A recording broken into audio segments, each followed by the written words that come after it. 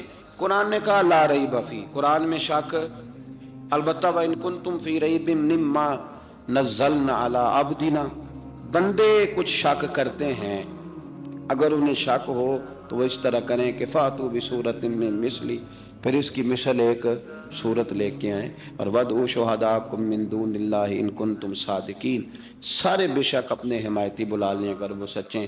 شک والی دنیا سے باہر نکل آئیں، حقیقت والی دنیا کو قبول کریں۔ شکوک و شبہات کا ازالہ نہیں ہوتا، شک دوسرے شک کو جنم دیتا ہے، نقص دوسرے نقص کو جنم دیتا ہے، غلطی دوسری غلطی کو جنم دیتی ہے۔ اور انسان جب تک شکوک کی، میں نے آپ کو کہہ دیا کہ ہر گھر بس سکتا ہے، ہر گھر، ہر عورت کے صحیح ہونے کی امید ہوتی ہے، پر جس بی بی کو اپنے خاوند کے کردار پہ شک ہو وہ بی بی کبھی مطمئن نہیں ہوتی۔ ہر گھر بس جاتا ہے، لیکن جس خاوند کو اپنے بیوی کے کردار پہ شک ہو جائے اس کا کبھی اس کے ساتھ سلوک مخلصانہ۔ شکوک والی زندگی بیماروں کی زندگی ہے، شکوک والی زندگی بیماروں کی زندگی، کمزوروں کی زندگی، بزدلوں کی زندگی۔ اس لیے حقیقت والی چیز جب تک آپ کے پاس کوئی چیز کلیئر ہو کے نہیں آتی، شریعت اسلامیہ نے بہتان کی سزا رکھی ہے 80 کوڑے، پتہ ہے آپ کو؟ جس نے ایسے ہی بہتان لگا دیا، دلیل ہی کوئی نہیں، ایسے ہی کہہ دیا کہ جی وہ مجھے شک ہے جی انہوں نے ایسے کیا، فرمایا اسے کوڑے مارو۔ شک کی بنیاد پر بہتان ترازی کرتا ہے، کوڑے کی سزا رکھی، 80 کوڑے مارو اس ظالم۔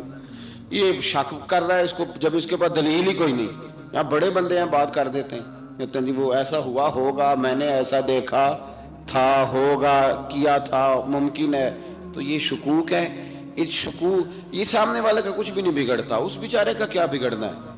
یاد رکھیں بڑی خوبصورت بات یہاں حضرت عبداللہ ابن مسعود کی، آپ فرمایا کرتے تھے جب کسی بندے پر بندے شک کرتے ہیں اور ناجائز شک کرتے ہیں، اللہ اس کی عزتوں میں اضافہ فرما دیتا ہے۔ اللہ اسے شانیں عطا کرتا ہے اپنی زندگی کو بیماریوں سے نکالنے. یہ روحانی بیماری ہے شک، اس سے باہر آنا. یہ ظلم ہے، اولیاء پہ بھی شک، صوفیاء پہ بھی شک، علماء پہ بھی شک، ہر بندے پہ شک، کوئی صحیح نہیں، سارے غلط، میں اکیلا صحیح. اس شک سے باہر آ جائیں. یہ نفسیاتی مریض بنا دے گا، بے سکون کرے گا، بے قرار کرے گا. اللہ تبارک و تعالیٰ نے نا ہمارے محبوب کریم علیہ السلام کو دنیا میں بھیجا تو فرمایا یا ایھا الناس قد جاءکم برہان من ربکم، اے لوگو تمہارے پاس تمہارے رب کی دلیل آ گئی. اللہ تبارک و تعالیٰ نے محبوب پاک علیہ السلام کو سراپا دلیل بنا کے بھیجا. باقی انبیاء کرام علیہم السلام کے پاس بھی اپنی نبوت کے دلائل کے طور پر بے شمار معجزات تھے، اور حضور کریم علیہ السلام کے تو پورے وجود کو ہی اللہ نے معجزہ بنایا. اور نبی پاک صلی اللہ تعالیٰ علیہ وآلہ وسلم کی نبوت کی دلیلیں، حضور کے رسالت کے مستحکم دلائل جگہ جگہ آپ کو ملیں گے. سب سے پہلی چیز تو یہ سمجھنے والی ہے کہ نبی پاک علیہ السلام نے جس چیز کو سب سے پہلے اپنی نبوت کی دلیل کے طور پر بیان فرمایا وہ حضور کا کردار ہے، سیرت ہے، عمل ہے، حضور کا لوگوں کے ساتھ رویہ ہے. نبی پاک علیہ السلام کی تبلیغ کے 3 دور ہیں.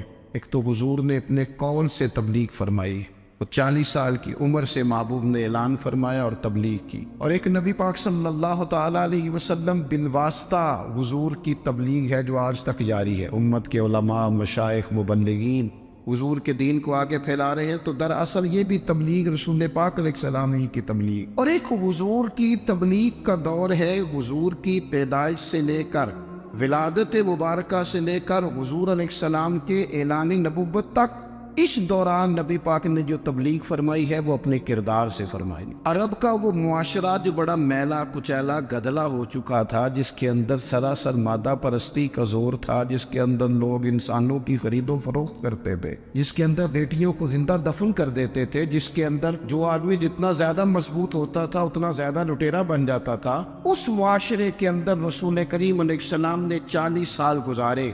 اور اس طرح گزارے کہ جو بیگانے بھی تھے وہ بھی کہا کرتے تھے یہ صادق ہے، یہ امین ہے. اور جب حضور نے اعلان نبوت کیا تو فرمایا، یہ قرآن مجید کے لفظ ہیں، فرمایا فَقَدْ لَبِثْتُ فِيكُمْ عُمَرًا مِّن قَبْلِهِ أَفَلَا تَعْقِلُونَ، میں تمہارے بیچ عمر کا ایک حصہ گزار چکا ہوں، تمہیں عقل نہیں ہے، شعور نہیں ہے.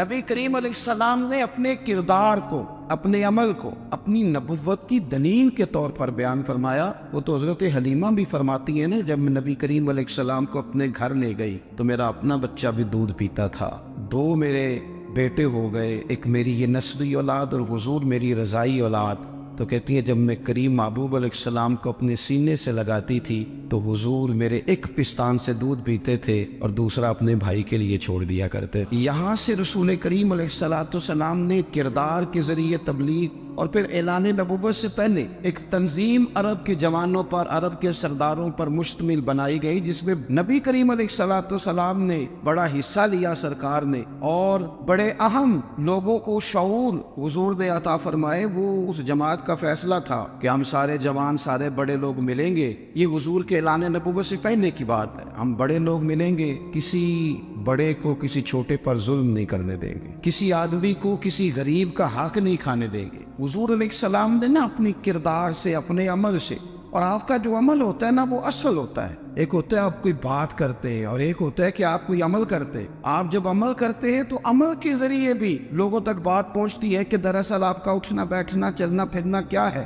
میرے رسول کریم علیہ السلام کا اٹھنا بھی ایک نبی کا، بیٹھنا بھی ایک نبی کا، بات کرنا بھی ایک نبی کا، معاملات زندگی کرنا بھی ایک نبی کا، لین دین کرنا بھی ایک نبی کا. ایک شخص کہتے ہیں میں نے اعلان نبوت سے پہلے حضور علیہ السلام سے کوئی چیز خریدی تھی اور میں نے عرض کیا تھا آپ یہاں تشریف رکھے، میں پیسے لے کے آتا ہوں. میں 3 دن کے بعد آیا. دیکھو یہ بات کرنی کتنی آسان ہے، بولنی کتنی آسان ہے، پر 3 دن یہاں میرے بھائی کو کسی شخص کو 2 گھنٹے انتظار کرنا پڑ جائے تو لوگ کہتے ہیں الانتظار وشد من القتل، یہ تو قتل سے زیادہ تکلیف والا معاملہ ہے منتظر رہنا کسی کا.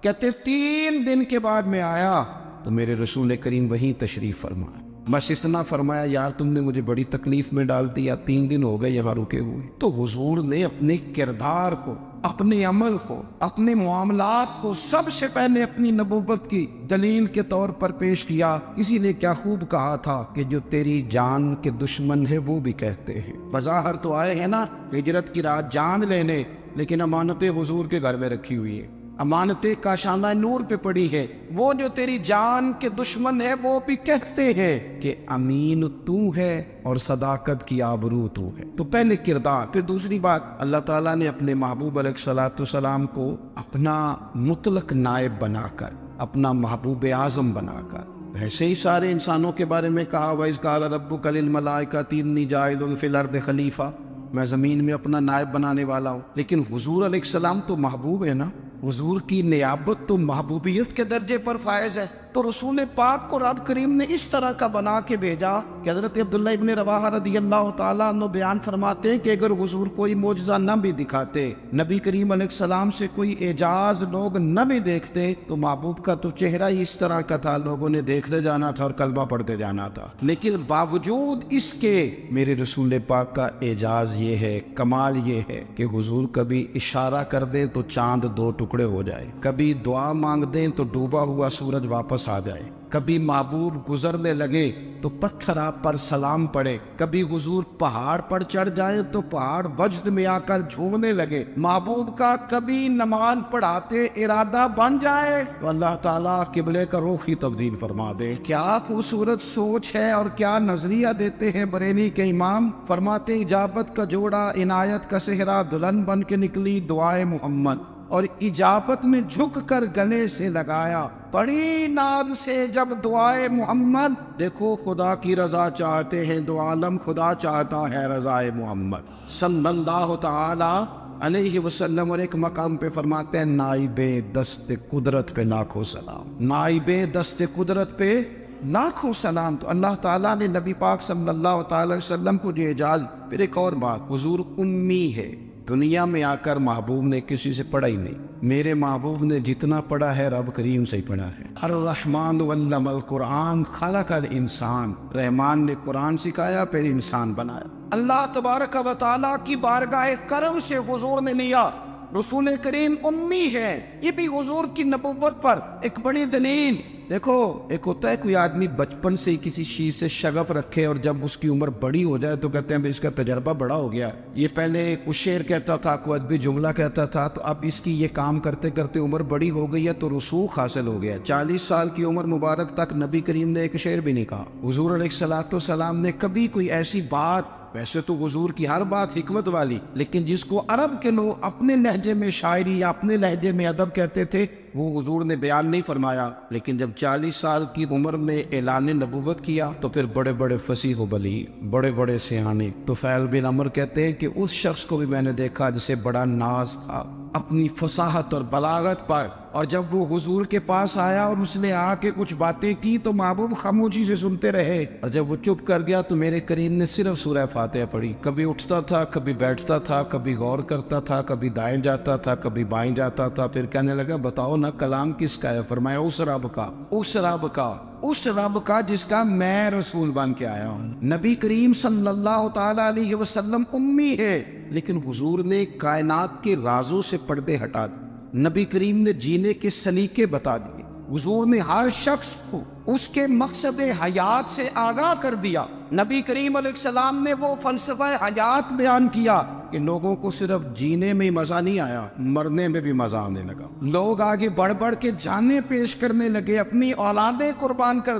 جو فلسفیوں سے کھل نہ سکا اور نکتہ بروں سے حل نہ ہوا، وہ راز ایک طیبہ والے نے بتلا دیا چند اشاروں میں۔ محبوب کریم امی ہیں، لیکن حضور نے اس طرح دنیا کو سکھایا، اس طرح دنیا کو پڑھایا، اس طرح حضور نے علم کے چراغ اور دیپ روشن کیے کہ قیامت تک جسے روشنی ملے گی نا، اسے صرف دروازہ مصطفیٰ سے ملے گی، اسے رسول کریم علیہ السلام کے سارے دولت سے ملے. کچھ لوگوں نے کہا کہ اپنے پاس سے آیات بنا کے لاتے. اپنے گھر میں بیٹھ کے دعوے کر لینا تو کوئی مشکل کام نہیں نا ہوتا, سارے لوگ ہی کر لیتے. بلکہ وہ ہمارے ایک بزرگ کہا کرتے تھے, خیالی پلاؤ پکائیے کہ وہ کدے بھی کاٹ نہ پائیے. کیونکہ کون سا پیسوں کا ڈالنا ہے, وہ زیادہ ڈالیں ہم اور زیادہ ڈالیں. بہت سارے لوگ ہیں آج بھی, کچھ لبرل ہیں بیچارے, کچھ دین بیزار طبقہ ہے, وہ کہتے ہیں جناب ہمیں تو جدید باتیں بتائیں, ہمیں تو نئے اسلوب کے مطابق لے کے چلے, ہمیں تو او بھائی سن, میرے نبی پاک علیہ السلام نے فرمایا میرا قرآن کبھی پرانا نہیں ہو, اسے پڑھ کے دیکھ, اس کی جدت کا حسن دیکھ, یہ تو کھلا ہوا باغ ہے. تو ایک دفعہ اس کے قریب آئے گا تو خوشبو ملے گی, دوسری دفعہ آئے گا تو اس سے زیادہ تازی ملے گی. ایک دفعہ پھل کھائے گا تو مزیدار ہوگا, دوسرا کھائے گا ہو سکتا ہے شکل ملتی جلتی ہو لیکن ذائقہ بڑا نرالا ہوگا. تو تو صحیح نا. جب کچھ لوگوں نے کہا یہ خود سے بنا کے آیات لاتے ہیں تو فرمایا وَإِن كُنتُمْ فِي رَيْبٍ مِّمَّا نَزَّلْنَا عَلَىٰ عَبْدِنَا فَأْتُوا بِسُورَةٍ, اگر تمہیں کوئی شک ہے اس میں جو ہم نے اپنے بندہ خاص میں نازل کیا ہے تو تم بھی اس جیسی ایک آیت بنا کے لاؤ. اور چلو چیلنج کھلا دے دیا, فرما وَادْعُوا شُهَدَاءَكُم مِّن دُونِ اللَّهِ, اللہ اور اللہ والوں کو چھوڑ دو. تفسیری ترجمہ عرض کر رہا ہوں, یعنی صحابہ کو چھوڑ دو, حضور کے ماننے والوں کو چھوڑ دو, باقی ساری دنیا کے کافر اکٹھے ہو جاؤ, ایک آیت بس قرآن جیسی لے کے آؤ, ایک آیت لے کے آؤ. ان کنتم صادقین, اگر تم سچے ہو. جوانوں سنو, کہا ایک آیت, اور یہ چیلنج آج تک قرآن مجید کا موجود ہے, آج تک. وَإِن كُنتُمْ فِي رَيْبٍ مِّمَّا نَزَّلْنَا عَلَىٰ عَبْدِنَا فَأْتُوا بِسُورَةٍ مِّن مِّثْلِهِ, تم قرآن کے مقابلے کی ایک صورت لے کے آؤ اور سارے حمایتی اکٹھے کر لو اپنے. ان کنتم صادقین, اگر تم سچے ہو. جواب تو ادھر سے آنا تھا نا, لیکن کائنات کے رب نے جواب بھی خود دیا, فرمایا فَإِن لَّمْ تَفْعَلُوا وَلَن تَفْعَلُوا, اگر تم نہ لا سکے, اور فرمایا تم لا سکتے بھی نہیں, نہ خنجر اٹھے گا نہ تلوار تم سے, یہ بازو میرے آزمائے ہوئے. وَلَن تَفْعَلُوا, تم لا بھی نہیں سکتے. فَاتَّقُوا النَّارَ الَّتِي وَقُودُهَا النَّاسُ وَالْحِجَارَةُ, پھر اس آگ سے ڈر جاؤ جس کا ایندھن آدمی اور پتھر ہے. اُعِدَّتْ لِلْكَافِرِينَ, بنائی کافروں کے لیے, مومنوں کے لیے تو رب نے جنت بنائی ہے. اُعِدَّتْ لِلْكَافِرِينَ, یہ دوزخ اللہ نے کن کے لیے بنائی ہے؟ اُعِدَّتْ لِلْكَافِرِينَ کہتے ہیں کافر کے لیے بنایا. تو اللہ تبارک و تعالیٰ نے میرے رسول پاک صلی اللہ تعالیٰ علیہ وسلم کو وہ کتاب عطا فرمائی, اور پھر حضور کی فصاحت و بلاغت, معرفت. دیکھو ایک ہوتا ہے گھنٹوں باتیں کرنا, ایک ہوتا ہے کئی والیم پر مشتمل, کئی جلدوں پر مشتمل کتب کا لکھنا, اور ایک ہوتا ہے کسی بندے کا ایک بات کرنا اور سامنے والے کی طبیعت کو اتنا جگا دینا کہ اگلی بات فوراً ہی اس کی سمجھ میں آ جائے. اور حضور نہ کسی کی انا کو نہیں جگاتے. ہم بعض اوقات کسی سے خطاب کرتے ہیں, بات کرتے ہیں تو سامنے والے کی انا کو جگا دیتے ہیں, ٹھیس پہنچاتے ہیں, وہ کہتا چل پھر تگڑا ہو جائے میں بھی آیا. حضور انا نہیں جگاتے تھے, میرے نبی پاک ضمیر جگاتے تھے تاکہ وہ شخص فیض حاصل کر سکے, اسے کچھ ملے. نبی کریم کا جو انداز تکلم ہے وہ اس طرح کا ہوتا تھا کہ انسان خود بخود کھل اٹھتا تھا کہ مطلب یہ بات ہونے کیا لگی ہے, مطلب حضور کیا فرمانے لگے. نبی کریم صلی اللہ تعالی علیہ وسلم, ایک دن محبوب کریم نے صحابہ کے دیے حضور کی فصاحت و بلاغت دیکھے, فرمایا محبوب نے کتنا نادان ہے وہ شخص جو اپنے ماں باپ کو گالی دے. کھلی ہو گئی لوگوں کی آنکھیں, کان کھڑے ہو گئے کہ یا رسول اللہ کون ایسا بدبخت ہے جو ماں باپ کو گالی دے گا. اب جب سوالات ذہنی سطح پر پوری طور پر ابھر گئے نا, اب رسول کریم نے بات سمجھائی. یہ ہے فصاحت و بلاغت, تیرے آگے ہے یوں دبے نچے. فصحا عرب کے بڑے بڑے, کوئی جان منہ میں زبان نہیں بلکہ جسم میں جان نہیں. یا رسول اللہ کون ایسا نالائق ہے جو ماں باپ کو گالی دے. اب جب ذہنی سطح یہاں تک ابھر آئی تو اب حضور نے سمجھایا, اور میں جب تم کسی کے ماں باپ کو گالی دو گے نا تو وہ بھی تو جواب میں تمہارے ماں باپ کو دے گا نا. تو فی نفس ہی یہ تم نے خود ظلم کیا ہے اپنے ماں باپ. کیوں تم نے ایسا لہجہ اختیار کیا کہ جس سے سامنے والے کی انا جاگ جائے اور تمہارے مقابلے میں آ کر کے کھڑا ہو جائے؟ کیوں تم نے اس طرح کے انداز اختیار کیے کہ جس سے سامنے والا بھی سارے پنجے کھڑے کر کے باہر نکل آئے کہ آ جاؤ پھر میں بھی میدان میں حاضر ہوں. رسول کریم کی فصاحت بلاغت دیکھیں نا, حضور 2-4 جملوں میں ساری بات سمجھا جاتے. ایک حدیث پاک اگر ہماری سمجھ میں آ جائے, ایک روایت, نبی پاک صلی اللہ تعالی علیہ وسلم نے فرمایا خوبصورت مسلمان وہ ہے جو بے مقصد باتوں کو چھوڑ دے.